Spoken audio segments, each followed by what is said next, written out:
Labas vakaras, lietuviškojo futbolo gerbėjai. 25-asis Rokas Antanas Župerka bei ir Kaito Imai bei Maltošas Bekeris. Čia pavojinga situacija ir įvartis.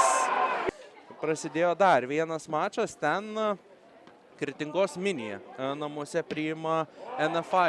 O čia kontratakuoja Dainava, kaip Stanislavas Morarenko apeina visą Avanso apie ją ir apie ją kamuolį apvaldo čia į baudos aikštelę, smūgis ir dabar ir bando daryti. Čia pavojinga situacija, baudos aikštelėje Avansas apie ją smūgiuoja. Bandys mesti kamuolį baudos aikštelę.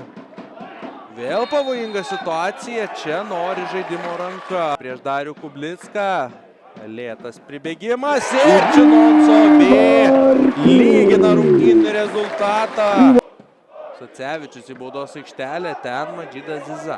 Užtikrintas Ilija Kotovas iš to. Bent jau kol kas Babrungas nerodo to žaidimo, kokį pratę matyti. Dabar Ilija Kotovas baudos aikštelė ir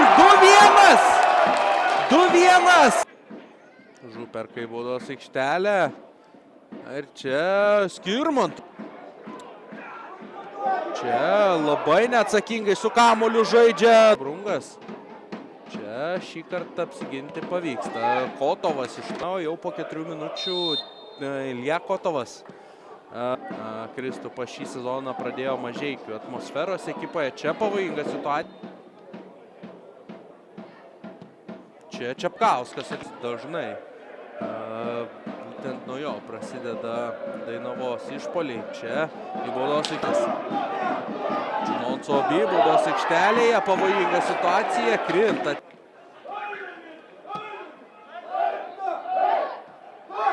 Čia žaisti Babrungo sudėtyje. Keliamas kamuolys čia. Tačiau su kamuoliu žaidžia Babrungas. Čepononis turi progą uždaryti šias rungtynes.